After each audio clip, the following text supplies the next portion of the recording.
Bem-vindo ao canal Liderança Relacional. Meu nome é Matheus Maia e hoje eu quero mostrar para você como a Bíblia responde a seguinte pergunta: como pode haver um só Deus se existe o Pai, o Filho e o Espírito Santo?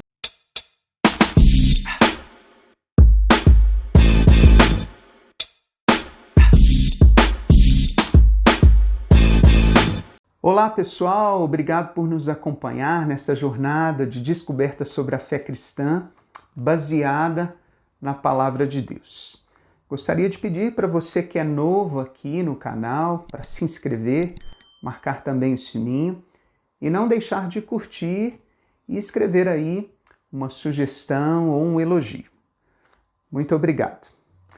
Eu quero também dizer que todos os vídeos desta série estão baseados no pressuposto da inspiração bíblica, ou seja, eu creio que o que a Bíblia diz, Deus diz.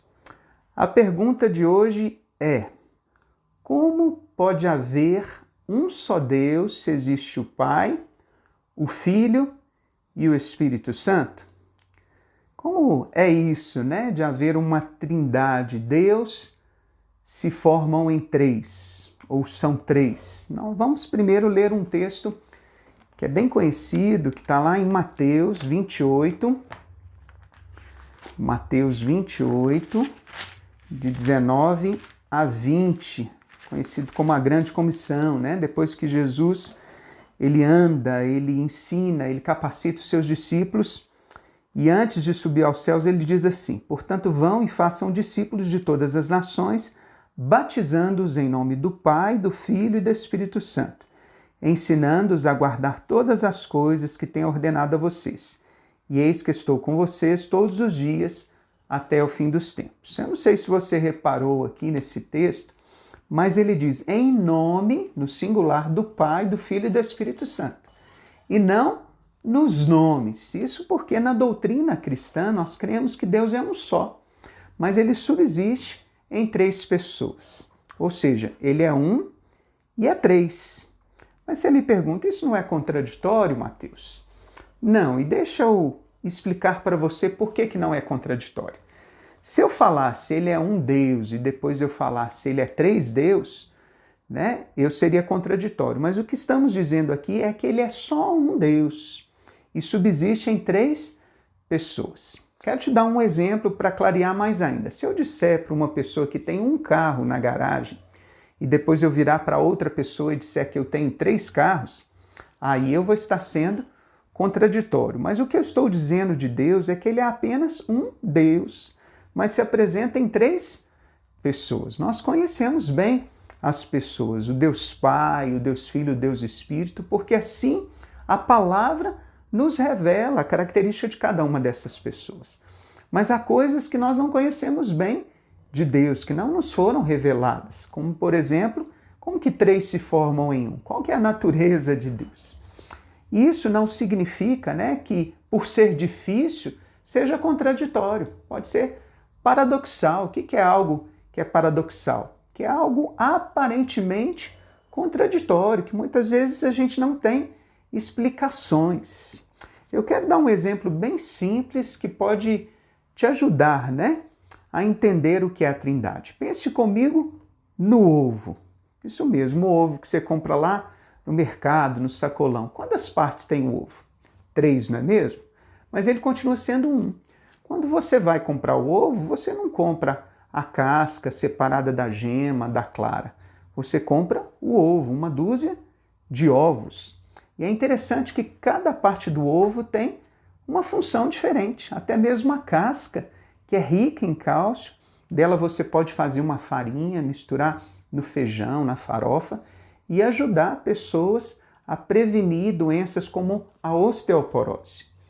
Agora pense num outro exemplo, a água. A água é a combinação de dois átomos de hidrogênio com um de oxigênio, H2O. Mas dependendo da temperatura que ela é exposta, ela se apresenta de modo diferente. Nós temos a água em estado líquido, sólido e gasoso. Mas a sua fórmula continua sendo H2O. E quando você toma água, você não toma os átomos separados. Se eles não estiverem juntos, não formam a água e nem são água. Agora, nós não podemos deixar que esse aparente erro desta doutrina nos leve a cometer dois erros que nós temos visto por aí. O primeiro deles é daqueles que enfatizam a unicidade de Deus às custas da sua triunidade. Deixa eu me explicar. Aqueles que descrevem Deus assim, normalmente dizem que a pessoa de Deus divina e única aparece sob diversas formas, disfarces ou máscaras. Às vezes como Pai, às vezes aparece como Filho, às vezes aparece como Espírito. Essa teoria, nós damos o nome dela de modalismo, porque ela crê que Deus modifica o seu modo de aparência. O segundo erro é uma ênfase da triunidade em detrimento da unicidade. É crer que cada uma das pessoas da Trindade é um Deus diferente. E essa teoria é chamada de triteísmo, diferente do monoteísmo, que é crido pela doutrina cristã. Tanto o modalismo como o triteísmo estão em contradição com a Bíblia, que afirma que há um só Deus e eles são três pessoas. Vamos ver isso na palavra? Vamos lá em Deuteronômio 6, 4. Está até marcado aqui. Diz assim: escute, Israel, o Senhor nosso Deus é o único Senhor. Este verso é conhecido entre os judeus como Shema, por causa da primeira palavra em hebraico, Shema, que significa ouve, escuta. O Shema é recitado por alguns judeus observantes 2 vezes por dia. E esse texto fala da unicidade de Deus. Há só uma essência divina, a qual é chamada Deus. E esse Deus é incorpóreo, eterno, impartível, de incomensurável poder. Agora vamos ver sobre a unidade das três pessoas da Trindade. Existem outros textos que mostram a unidade das três pessoas, mas eu queria destacar um texto em específico, que está lá em Lucas 3, 21 e 22. Nós temos um momento aqui glorioso, da qual há um encontro das três pessoas da Trindade. É o texto que fala do batismo de Jesus. Ao ser todo o povo batizado, Jesus também foi batizado. E aconteceu que, enquanto ele orava, o céu se abriu.